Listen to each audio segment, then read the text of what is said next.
I bought 17 wastewater products you'll want to gift this Christmas, and before you call me crazy, they're all commercially available goods, often luxury ones at that, ranging from clothes to cosmetics through drinks, household products or even food. But before I present you those 16, I need to take you to Montana for number 1, the Big Sky Resort. Ski resorts rely more and more on artificial snowmaking to maintain sufficient coverage of their slopes, this dependency reaching 90% in Italy and 98% in the US Midwest. Meanwhile, the high ski season comes along with more people staying in the mountains and the associated surge in sewage, which thankfully gets treated in the wastewater treatment plant. But even if treated, this effluent will represent a tremendous portion of a mountain's river, especially in months where the flow is usually low. And in places where the dilution factor is really low, this can become a problem. Unless you get creative like what Big Sky Montana is now doing. From this year on, the Spanish Peak section of the resort will be recycling the village's wastewater through Montana's largest zero liquid discharge scheme to feed the snowmaking process. In concrete terms, this means that every drop of water you use in Big Sky either gets stored and reused for irrigation or, depending on the seasons, returns as snow on Spanish peaks. Big Sky thus becomes the 6th resort in the US to leverage wastewater for snowmaking, notably joining its Yellowstone Club direct neighbor, but also a few more select resorts in the world, like Mount Buller in Australia, who was the first to experiment with it in the mid-2000s, Les Arcs in France, or Zermatt in Switzerland. But is it safe? Well, I can give you a water nerd answer to that, saying that they leverage a membrane bioreactor, then a combination of advanced oxidation and biological activated carbon filtration, guaranteeing, and trust me, I'm a wastewater engineer, that they reach Class A1 reclaimed water standard, aka fully safe. But you know what? Let's go the extra step thanks to today's sponsor, Simple Lab. Indeed, testing water and everything around it should be simple. With Simple Lab, you choose what to test, from drinking water and wastewater to soil, air, food and surfaces. And today, what I want to test is if Big Sky Snow is conformed to Montana's Department of Environmental Qualities Authorization, which means analytes like nitrogen, phosphorus or pH, which, let me check, yep, that set is included in Simple Lab's basic surface water test, and they handle the rest. The kit arrived at my door with free round-trip shipping, so I've opened the kit and start with this card, Surface Water Test, which gives me some instructions. The first one is to go to gosimplelab.com/activate, so let's do that. Then I need to put my ID. The ID is on the sample material, so let me look for the sample material. Here it is, I have my code. I enter the code and I activate. Now I need to give the place I want to have the report on. For my privacy, I'm going to do that off camera, if you don't mind. You could just respect my privacy. I'd really appreciate it. I need ice, so I'll go grab some ice in a second. Then I have clear instructions as to how to take my sample. I've cheated a bit. I've taken a sample of snow yesterday, which I left here for melting. It's now fully liquid, so that's done. I should wear protective gloves during sampling, and thankfully, they also provide the gloves. I'm equipped. Now I can open the first bag, take out the containers. I have 2 containers, which I both need to fill. Those are my melted samples. Didn't lose a drop. Both sealed. There's one bag who should not have ice inside, so that's the one I put my containers back in. I put my samples back in the box, and now I'll go grab some ice. Everything's inside the cooler. The cooler returns into the box. I need to return the paper water sample information. It's confidential information. I'm not going to do it on camera. I'll do the same on the computer. This all goes into the box. It gets sent, and we wait for the results. So is Big Sky's artificial snow made of reused wastewater safe? We'll know when I get the results at the end of this video. For now, I'll go enjoy the slopes with my daughters, and I'll see you back at home with my second pick. And spoiler, it's a water waste you can eat. Rocking around the Christmas tree at the Christmas party hop. Mistletoe hung where you can see every new old-fashioned way.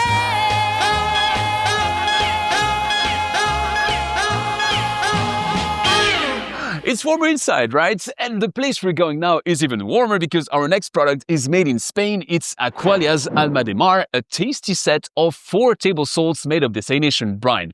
What is that? Well, in a nutshell, in a desalination process, you take salty seawater and you extract a good portion of the water inside to produce drinking water. Meanwhile, the other side is a concentrated salty solution, which we call brine. Usually you'll take that brine and reject it to the sea, which can be tricky as you'll locally increase the sea's salinity at the outtake while also increasing the temperature, so you'll have to be a good steward of the environment and do that responsibly. Meanwhile, our table salt is produced by driving seawater in salt marshes where the sun slowly dries it while the salt gets refined until reaching the shape you see in your typical salt shaker.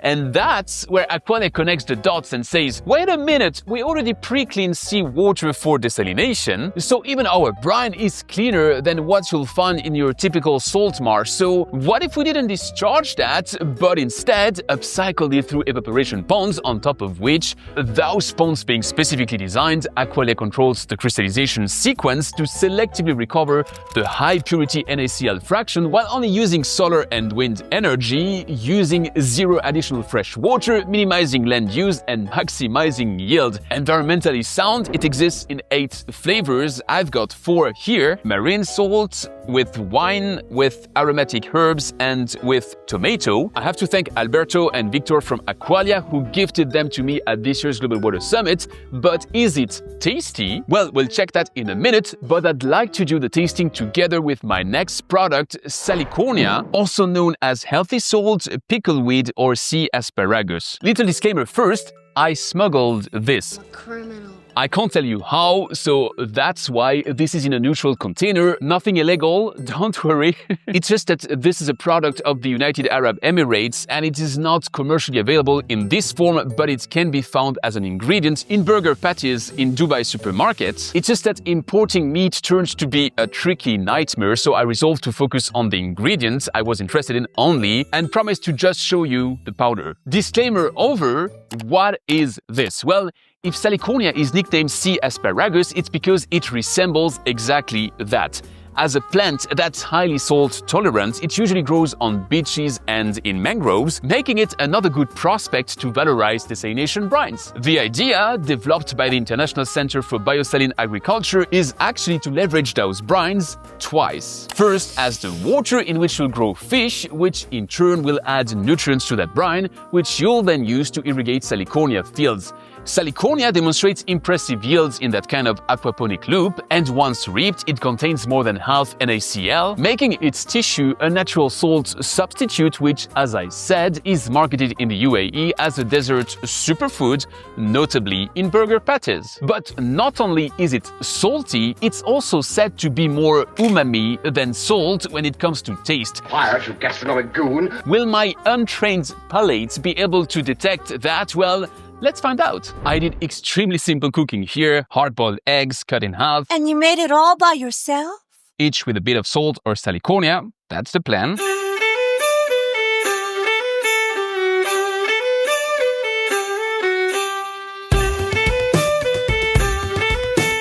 Et voila, beautiful French cuisine. Not at all, not at all. It's time to taste, so I think that's the salt. Chunky, got a big piece of salt, but really good. Let's try this one. That's the one with the herbs. Sorry, it's not very elegant, but nice aftertaste. Very good. Then we have the one with wine. That's a very subtle note. Yeah, honestly, if I didn't know it's with wine, I wouldn't have guessed it. It's good, but doesn't taste strongly after wine, I would say. And this one? Different taste. I didn't pick the absolute best way to taste them because it's a bit chunky to be eaten like that, but very, very good. And now for the umami taste. That one I'm really curious because I heard about umami a lot and I don't know if I know what umami actually is. It's like a mix of a salty taste, but with a bit of herbe de Provence, which you would say in French. It's special. Interesting proposition. I think, honestly, Salicornia is good as an experience, but I'm not sure I would use it in that context. I would try to cook with it. But those, I understand why they are marketed as gourmet, because really, that is super tasty. I mean, that is the kind of salt you would use in tapas, which I guess is exactly why it's a Spanish specialty. That was clearly validated. That I would have to check in a burger patty maybe, but and now that we've eaten kind of healthy for a protein diet, it's time to destroy that with my next category, beverages. Here, before I present you the 3 I actually selected, let's quickly talk about the ones that could have made the cut. They almost made it. I could have picked Absolute Vodka, which is a good and transparent steward of water recognized by CDP and reuses its byproducts externally, reducing its indirect water footprint. I could have picked Johnny Walker Whiskey, Bacardi Rum, or Jim Beam Bourbon, as all of those have water-positive pledges by 2030 for the first 2 and 2040 for the third. Or I could have picked Godawan Whiskey, as its Indian factory leveraged source hydro panels as feed water at some point in time around 2022. Pretty sure they don't do anymore.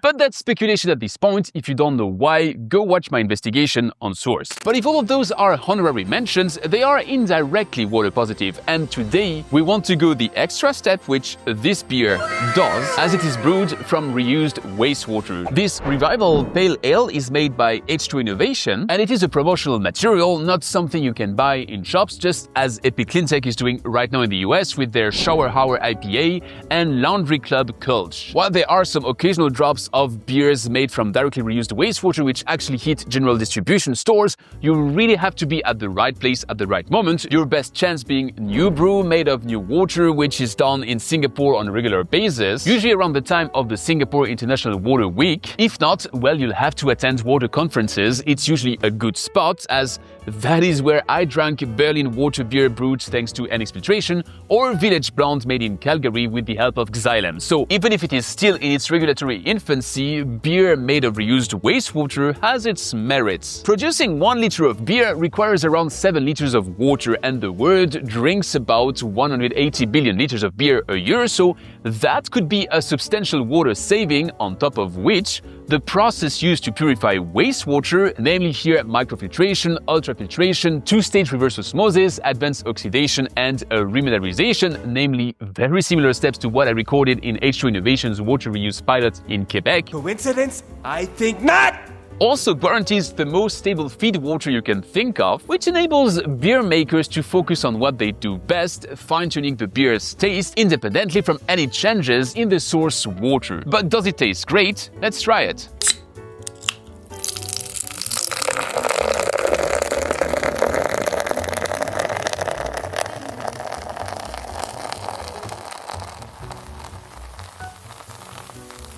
Well, I don't know if it tastes great, but it smells great, so that's a good start.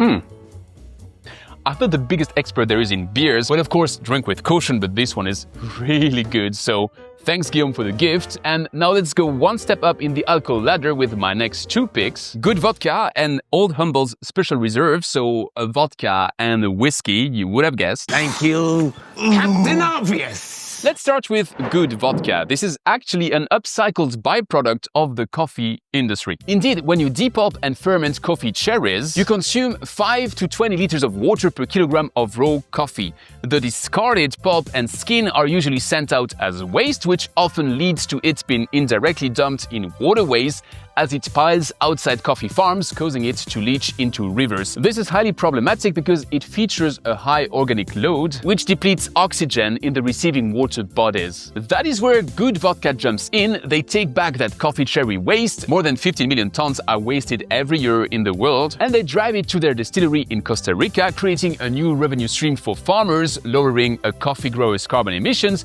reducing water impact, and producing a vodka. Now, even worse than for beer, I'm by no means a vodka expert, but let's check if it tastes good. Does it open? Try not to put it everywhere. Ah, that's a vodka, and that's a strong one. Oh God. I don't want to sound shy, but I still have a video to record. It smells a bit like my grandpa's schnapps. I don't know if that's a good one, but let's try it.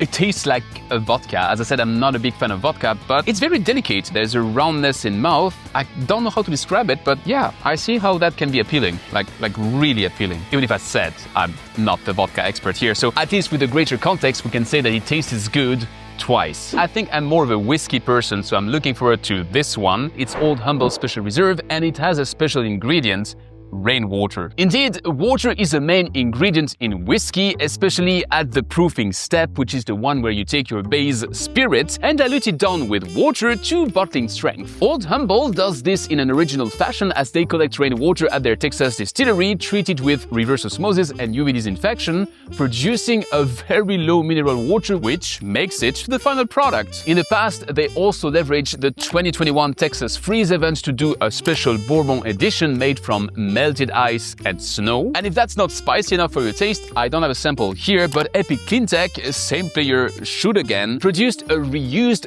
wastewater bourbon for this year's SXSW festival, but that was really a be there or be square type of drop. So cheers to Texas rainwater whiskey. Let's try that one out. Let's open it.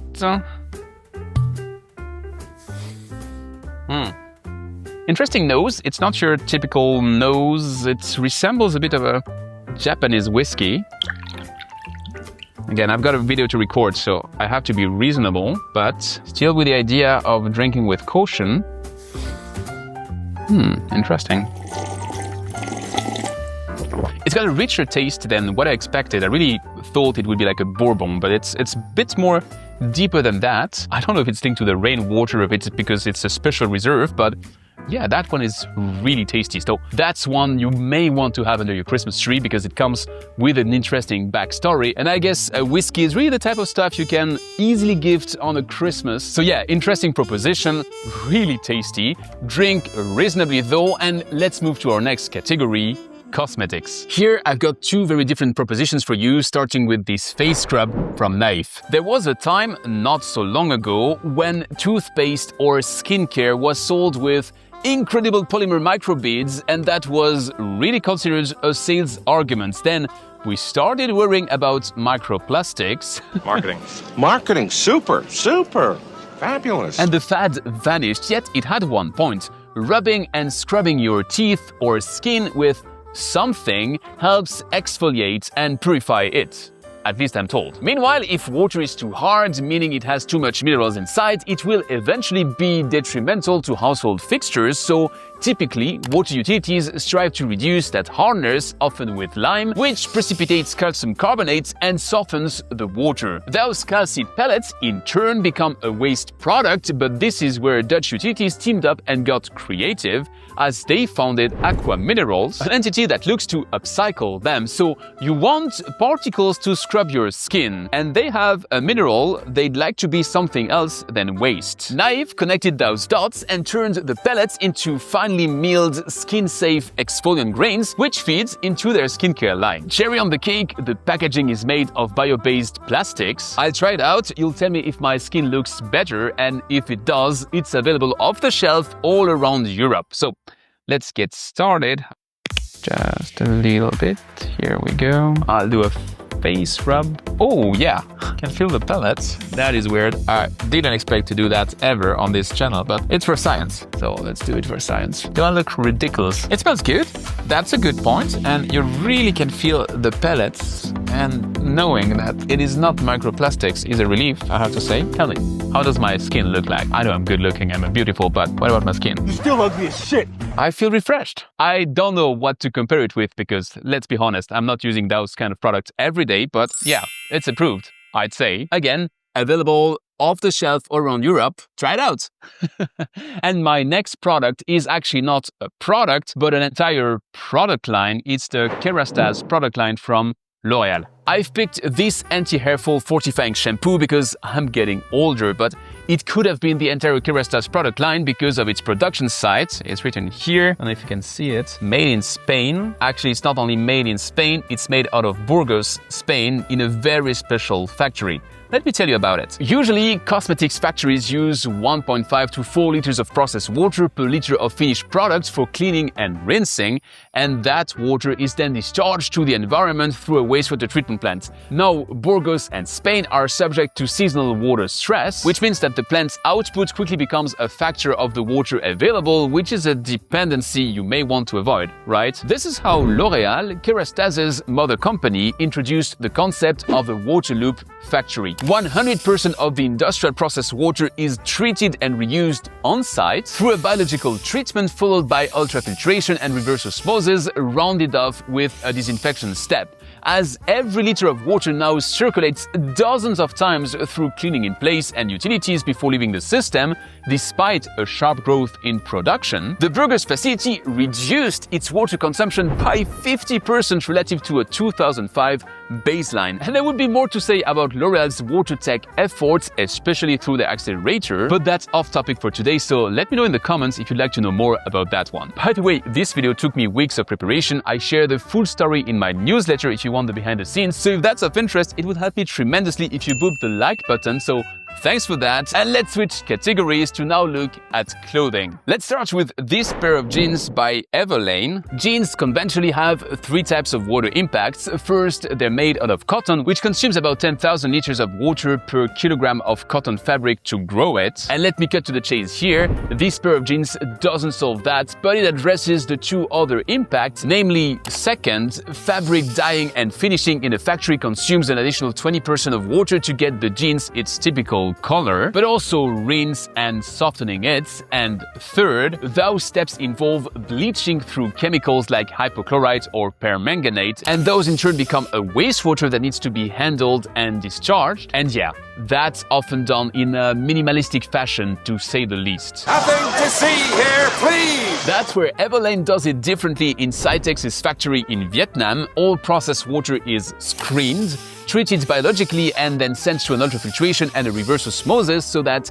98% of the processed water gets recycled, making washing and finishing lines basically closed loops. This, in turn, reduces the water by pair of jeans from a typical 80 liters and the associated wastewater to 1.5 liters and a basically absent environmental discharge. Now, I picked Everlane here because this is true for their entire product line, but many of the biggest jeans brands also have some of their products going through similar processes. It's just not rolled out at scale universally yet. For instance, if you take a G-Star Raw Elwood RFTPI product line, difficult to remember, I know, it's done with Cytex, so it has similar merits to Everlane, but it's not true yet for the entire G-Star Raw product. Same for Levis. While they pioneered waterless technologies as early as 2011, their global 40% reuse target is set for 2030, and it's 40%, not 98%. So a great step, but a couple of steps behind Everlane because of its Cytex partnership. By the way, none of those are sponsored picks. Indeed, outside of the couple products I mentioned were gifted, the H2O Innovation beer and the Aqualia salts, I've paid with my money for all the products I'm presenting today, including the Simple Lab quality test and my family trip to Big Sky, Montana, because I wanted to test my sponsor's claim without them knowing, so we'll see how they perform at the end of the video. For now, I've got a second pair of jeans with this one. You can see it's a different brand, and you can guess this one is not for me. It's a Triarchy pair of jeans. Triarchy actually addresses similar challenges than Everlane, but in a different fashion. Indeed, their take is to cut the chemicals used in bleaching and finishing steps. For bleaching, they replace chemicals with ozone, generated on-site and injected in an almost dry tumbling process, which cuts water use by 90%. Welcome side effect: once used, ozone recombines as oxygen, which means you simply don't have any chemical-loaded wastewater to deal with here. For finishing, instead of soaking the garments, they mist them through nanobubbles, and there as well, cutting water use from tens of liters to 1 or 2 liters. Finally, to round it off, the jeans still need to be washed at the end of the process, but this here is done in a closed-loop water recycling fashion, which once again cuts water use by 95 to 98%. Not gonna lie, these jeans are not for me, and they're not cheap, but as for many products on my list, that's probably why they can afford to be water smart. Now, third and last piece of clothing in my selection, this sport tank top, which doubles down as a sports bra. It's from Girlfriend Collective, and sports tank doubling down as a sports bra is probably not its official name. Sorry. This time, the base material is polyester, which in itself already has a lower direct blue water footprint than the cotton fabric used by the previous two jeans, but still, virgin PET consumes about 235 liters of water per kilogram. Now, PET can be used to produce clothes, but you probably know it better as the base material in those ugly water bottles. I've told you several times how much I find them nonsensical. Here we go again. And that is where Girlfriend Collective jumps in, as they leverage those used bottles to turn them into recycled PET, which uses about 75% less energy and 84% less water than virgin material, which in itself already drastically cuts their water impact. Now, where they could still do better is that for the subsequent production steps, they strive to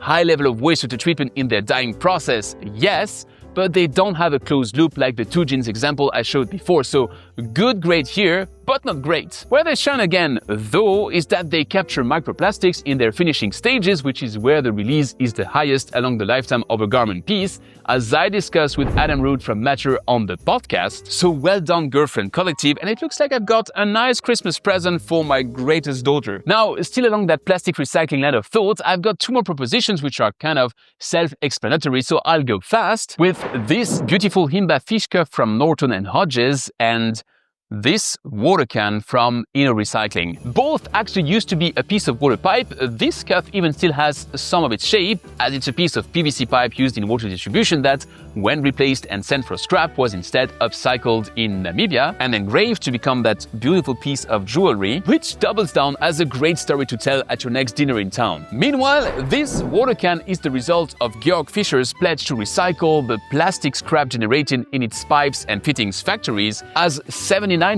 of the waste they generated in 2024 was upcycled, some directly in the production processes when standards and quality testing allows it, some indirectly, as it's the case here in this Innorecycling partnership in water cans. Now, while I have a water can handy, it's a great opportunity to talk about my next pick, Vuna's Aurin fertilizer. Yes, I already did a full video on Aurin, but first, it's still a marvel of engineering, turning urine into nitrogen and phosphorus fertilizer you can use at home on your flowers and vegetables. Yes, it is fully safe, but then also its benefits for wastewater treatment plants have triggered large-scale adoption. Indeed, in conventional sewage, urine is a very tiny fraction of volume, less than 1% of it, but it carries more than 80% of the nitrogen that reaches a wastewater treatment plant, while coming with a large share of phosphorus and pharmaceutical residues, all things you'll eventually want to remove. So if you want to reduce that burden on your plants, it's a great idea to separate urine out and to make it a valuable byproduct. This is how Vuna is now growing out of its EAVAG demonstrator, where I bought this bottle last month to equip a newly built Swiss bank building, several pig farms, the city of Worcester,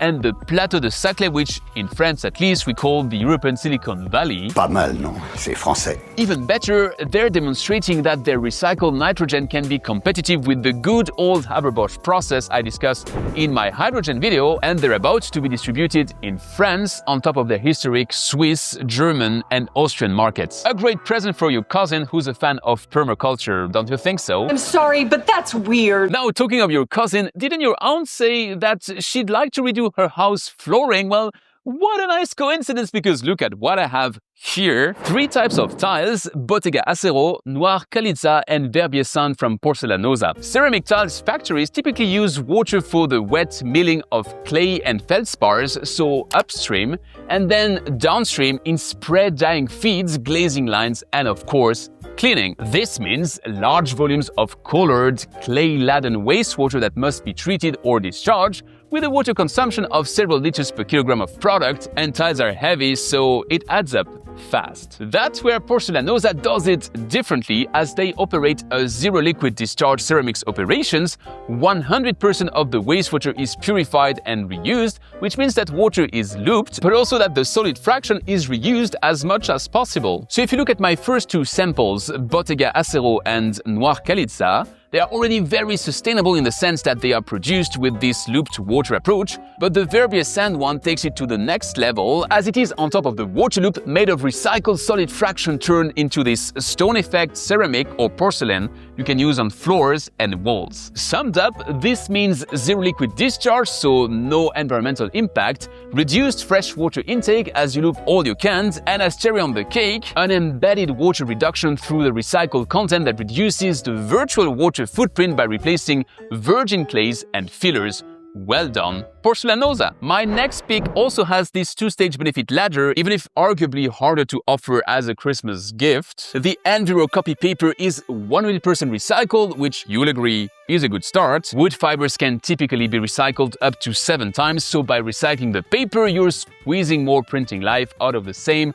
original liters of water used to grow and pulp a tree. Middle welcome side effects, Enviro copy does so with a chlorine-free bleaching, which means less AOX and gray water loads than a conventional mill, but that, so far, would be very, very good, but not great if it wasn't for the next step. The entire mill runs on a water loop. Every drop of processed water is circulated an average of 30 times, which cuts Enviro copy's water use by 6 times compared to the industry average, hence operating in a quasi-zero liquid discharge process. And if that wasn't enough, there are still 2 more cherries on the cake. First, the mill runs on a 93% renewable biogas from a nearby landfill, and second, as water is recirculated, it doesn't need to be heated up to process temperatures, which also means less energy is spent on water overall. So yes, it's just paper, but if you tell the story with it, it might still make the cut for a cool Christmas gift. Which leads me to my final pick, one you'll maybe not want to gift but to use at the end of the Christmas dinner. To clean up the table before rushing to the Christmas tree, these 2 concentrated cleaners from reclaimed wastewater made by Cycle in Hungary. This time we have a 3-level great story here. First, Cycle packages and sends concentrated cleaners, which means, considering that off-the-shelf cleaners are 90 to 95% water, they avoid shipping large amounts of water around, which is a first perk. But the water that is still in the product is not any water. It's reused wastewater, so even the liquid fraction of the concentrate is an upcycled good. Now for the best part of the story. The reason why they have reused wastewater at hand is that the active cleaning compound they use are actually bioacids, which they produce from a wastewater sludge fermentation process. They take sewage sludge and start fermenting it as you would in a digester to produce biogas, but they stop the process earlier to focus on acetic and other volatile fatty acids, which replace the typical petrochemical solvents and synthetic acids you would find in regular cleaners. They combine them with the recycled water, and this gives you these concentrated formula packages. I've taken a bundle, that is why I've got 2. They ship worldwide and it arrives in a couple of days. Probably my most impressive customer experience from today's entire list. So absolute kudos to Cycle. Weird Christmas gift, I give you that, but really cool brand. And there we have it, 7 in wastewater products, water smart products, water positive products. Call it what you want, right in time to become ideal Christmas gifts. So let me know in the comments which one's your favorite and to whom you'd like to gift them. And it's time for the big reveal. Is Big Sky's artificial snow safe? Well, let's connect to Simple Labs' online platform to check the results, and here we see my test with all its details from creation to activation through sampling and lab analysis, and here we go for the results. Let me cut to the chase. All this perfectly in line with Big Sky's discharge permits. Now, cherry on the cake, on the Simple Lab platform, I can even, as a water analysis muggle, get some details and guardrails for each parameter, but in a nutshell, all good, all safe. Thanks Simple Lab for supporting my work. Check the first link in the description for all your quality testing needs. And if you want the backstory and behind the scenes for the making of this video, check the second link to subscribe to my newsletter. You'll see that there were a lot of ups and downs, brands that disappeared, products that are unavailable, and more, which tells something about the road that's left to build to get the upcycling value chain right. If it's your first time here, consider subscribing, and I'll see you next time. Chiming, jingle bell time, dancing and prancing in Jingle Bell Square, in the frosty air. I've got a package for you. It comes from San Francisco. San Francisco? Really? Yes, San Francisco. It's from a company called Epic Cleantech. Epic Cleantech, you say? Is it what I believe it is? I can't tell. I'm just the delivery person, but it seems liquid, that I can guess. Maybe you could make a short video about it, right? A short video? That's a good idea. I'll subscribe so I won't miss it. Deal. That's the Jingle Bell.